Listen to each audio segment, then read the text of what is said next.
Good morning everyone. Class 12 Hindi medium.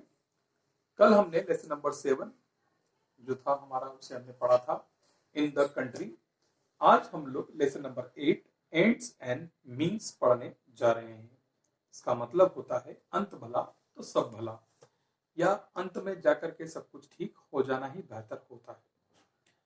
तो शुरू करते हैं और लेसन नंबर 7 के क्वेश्चन आंसर्स आपको जल्दी ही भेज दिए जाएंगे, निश्चिंत रहें। Ends and means. Can a saint change the lifestyle of the thief? क्या कोई साधु महात्मा किसी चोर की जीवन को बदल सकते हैं, चोर के जीवन को चेंज कर सकते हैं, उसमें बदलाव ला सकते हैं? Can a thief be nobler than a sage? या कोई चोर जो है वह साधु से बेहतर हो सकता है, नोबलर हो सकता है और भी महान हो सकता है? क्या ऐसा हो सकता है? इसी के आधार पर रामेंद्र कुमार के द्वारा एंड्स एंड मीन्स को लिखा गया है।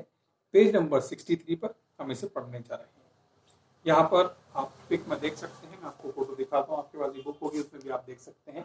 यहाँ पर ध्यान से देखें आप, यहाँ पर एक चौपाल लगी हुई है, एक साधु महाराज बैठे हुए हैं, पेड़ के नीचे बरगद का पेड़ दिख रहा है, लताएं उसकी दिख रही हैं और काफी सारे लोग जो हैं इधर उधर यहाँ वहाँ बैठे हुए हैं। एक व्यक्ति जो दिख रहा है यहाँ पर, ये वाला व्यक्ति, ये हमारी तरफ मुंह करके बैठा हुआ है, यही इसके अंदर चोर हो सकता है। स्वामी अरवसु, स्वामी जी का नाम अरवसु है। स्वामी Arvasu was a monk who roamed the villages along the river Ganges with his small group of followers.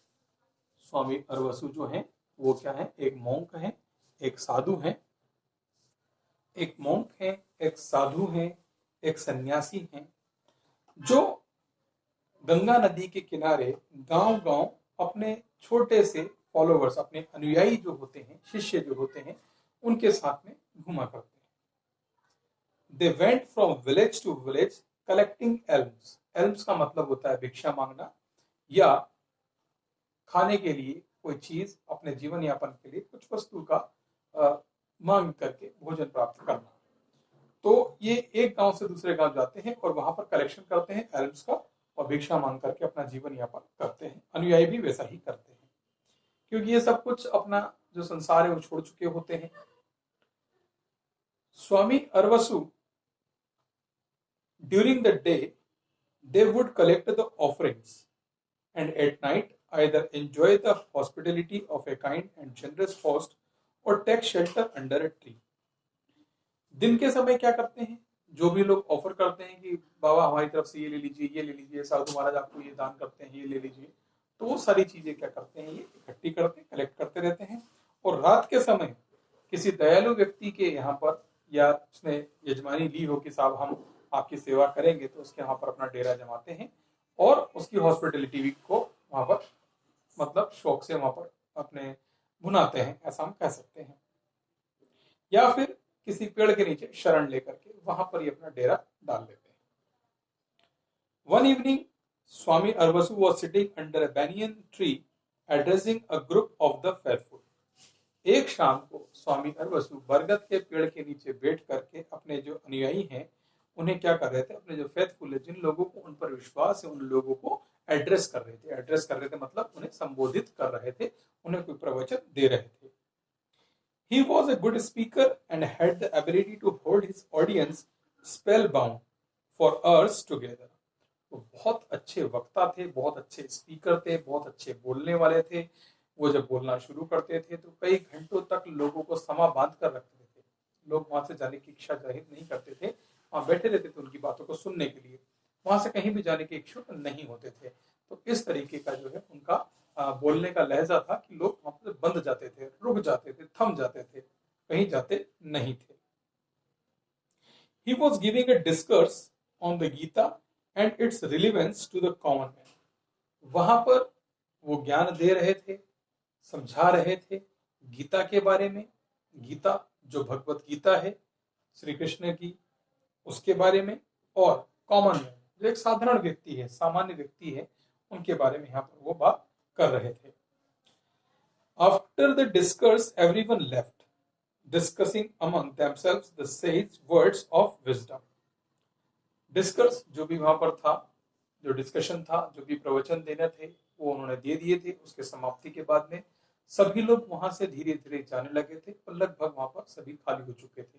और जो लोग वहां से जा रहे थे, जाते जाते आपस में बात करते हुए नजर आ रहे थे कि साधु महात्मा के जो वर्ड हैं, जो सेज के वर्ड हैं, वो विजडम से भरे हुए, मतलब समझदारी से भरे हुए हैं। बहुत अच्छे शब्द हैं जो उन्होंने उपयोग करे हैं। जो बातें उन्होंने समझाई ये बहुत अच्छी है, जीवन उपयोगी बातें हैं। Only one man stayed back, he was Birju, a petty thief. वहां पर क्या हुआ, एक ही व्यक्ति रुका हुआ था।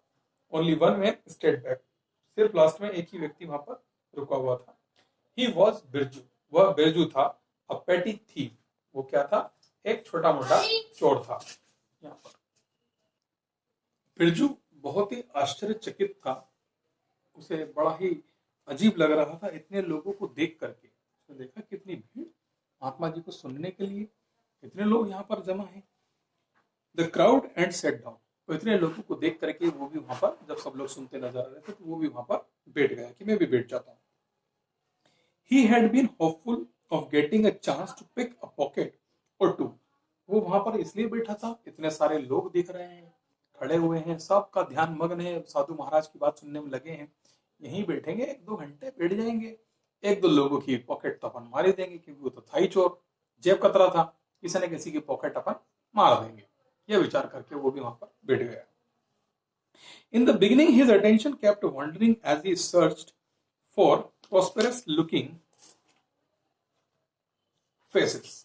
वहां पर कुछ देर तक बैठने के बाद में उसने अपनी योजना के तहत सर्च करा कि कोई प्रॉस्पेरस, अच्छा समृद्ध चेहरा यहाँ पर दिखाई दे जाए। उससे पता चल जाता है कि हाँ भाई इसके पास पैसे होंगे। ऐसा कोई चेहरा यहाँ पर दिखाई दे जाए तो फिर उसी की जेब काटी जाए, दूसरे की जेब काटने के लिए क्यों जाए, ऐसा विचार करके वहां पर वो चेहरों को देखने लगा हुआ था। Page number 64। Gradually he was drawn to what the Swami was saying. धीरे धीरे उसका ध्यान भी स्वामी जी की बातों की तरफ जाने लगा कि स्वामी जी क्या कह रहे हैं। जो कह रहे थे उसकी तरफ उसका ध्यान जाने लगा। The Swami was speaking in a simple language that even an illiterate boor like him could understand. Swami ji के शब्द इतने सरल और इतने सहज थे कि जो व्यक्ति मूर्ख है, किसके जैसा, बिरजू के जैसा, अशिक्षित है, अनपढ़ है, गंवार है, वैसा मूर्ख व्यक्ति भी स्वामी जी के बातों को बहुत अच्छे से समझ सकता था। इतने आसान, इतने सरल शब्दों में अपनी बातों को वो कह रहे थे। As he listened carefully, he found himself getting completely absorbed in the Swami's word. जब उसने स्वामी जी के शब्द सुनना शुरू करे तब उसे ऐसा लगा कि वो सब शब्द जो है उसके अंदर जा रहे हैं, भीतर जा रहे हैं। उसने उसे अंदर महसूस किया, अपने मन में महसूस किया, और फिर उसे लगा कि स्वामी जी की बातों में कुछ ना कुछ तो सच्चाई है, और उनकी तरफ क्या हो गया, अट्रैक्ट हो गया। तो आज हमने एंड्स एंड मीन्स का पेज नंबर 64 के फर्स्ट पैराग्राफ तक इसे कंप्लीट करा है। कल हम इसे नेक्स्ट वीडियो में आगे दूसरे पैराग्राफ से शुरू करेंगे। Till then, thank you so much.